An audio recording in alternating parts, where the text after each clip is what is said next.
A trio of U.S. agencies give warning about Russian attacks. Microsoft discloses 25 critical flaws in IoT and OT devices, and more on this week's episode of Bear Security.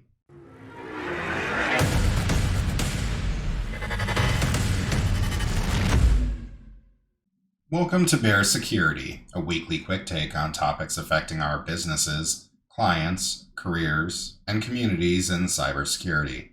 I'm Chris Cly, and here are the stories for the week of May 1st, 2021.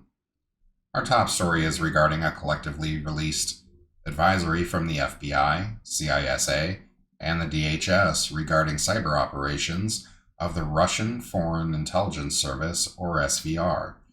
The alert advises that cyber actors for the SVR, also known as Advanced Persistent Threat Number 29, will continue to seek intelligence from U.S. and foreign entities through cyber exploitation, gaining access and persistence using a range of methods such as password spraying, leveraging zero-day vulnerabilities, and using malware known as Wellmess and commercial tools such as Mimikatz and Cobalt Strike.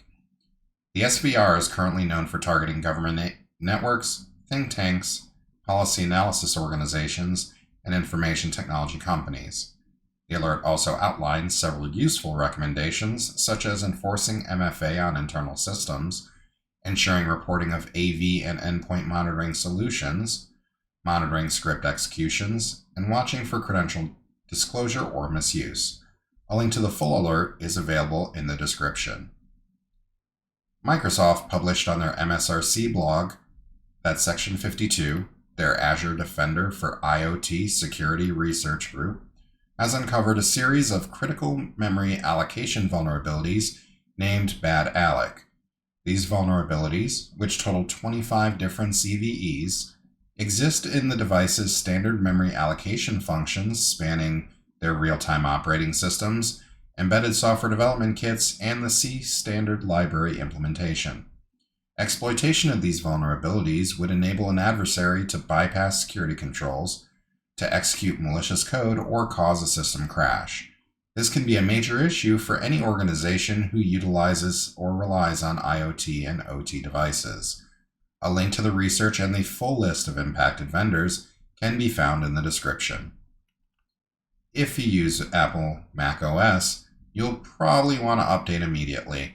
Security researchers have found a flaw in macOS that seems to have been introduced back in version 10.15 that allows hackers to bypass the security controls on macOS and take over a victim's computer. This includes being able to bypass features such as Gatekeeper, file quarantine, and app notarization requirements. Even worse, malware authors have already been exploiting this in the wild as a zero-day. While a potential victim still has to execute a malicious file to be exploited, macOS would fail to show the user any alert, prompt, or block the file from running, allowing it to be successful and leaving the user unaware. Apple has released a patch to address this in version 11.3 of macOS Big Sur, and they have also deployed rules to detect malware abusing the bug to its antivirus app XProtect. Sick codes posted on Friday a zero-day that affects Python 3.8 through 3.10 that improperly validates IP addresses. This results in allowing unauthenticated remote attackers to perform indeterminate SSRF, RFI, and LFI attacks on programs that rely on the standard library. For full details on the vulnerability, including a proof of concept, you can find a link in the description. F5 Networks is in the news again, per reporting by thehackernews.com, this time being found vulnerable to Kerberos KDC spoofing. This bypass vulnerability impacts the F5 Big IP application delivery services and allows an attacker to bypass the Kerberos authentication to the Big IP Access Policy Manager, thereby allowing them to bypass security policies and gaining unfettered access to sensitive workloads. Researchers also report that in some cases, it can be used to bypass authentication to the Big IP admin console as well. F5 Networks has released patches to address the weakness for versions between 12.1.6 to 15.1.3, but a patch for version 16 is expected at a future date. They also recommend customers review their security advisory to assess their exposure and get details on mitigations. Recommendations include configuring MFA or deploying an IPsec tunnel between the affected systems in Active Directory. Researchers from WeHu 360 NetLab have reportedly uncovered a stealthy Linux malware that has been undetected for at least 3 years. The malware, dubbed Rota Jakiro, targets x64-based Linux servers and runs on a different path of execution to establish persistence based on whether the user logged in is root or non-root, and it also uses rotate encryption. It uses a multitude of encryption algorithms to encrypt the resource information and for its C2 communications, helping keeping it obfuscated as long as possible.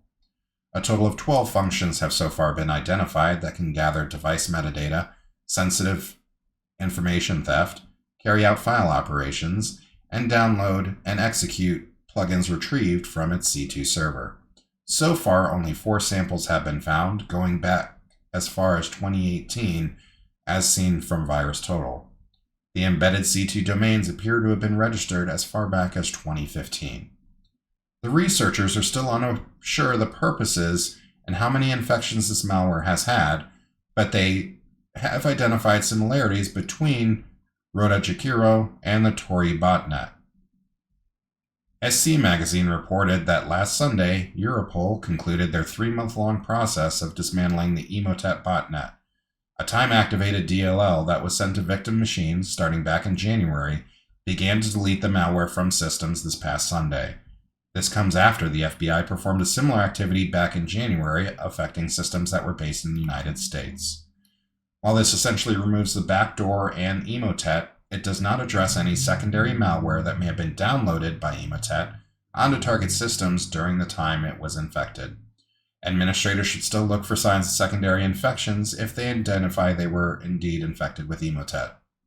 Cyberscoop is reporting that Coveware, a ransomware response firm, is warning that the average demand for digital extortion payments have increased in the first quarter of 2021 to around $220,000. The median payment jumped as well from $49,000 to around $78,000.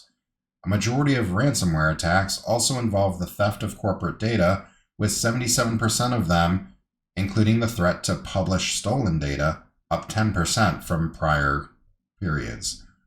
While this is the experience of one firm, it definitely suggests that ransomware groups and their methods of extortion will continue to increase this year, while governments look at ways to get them under control.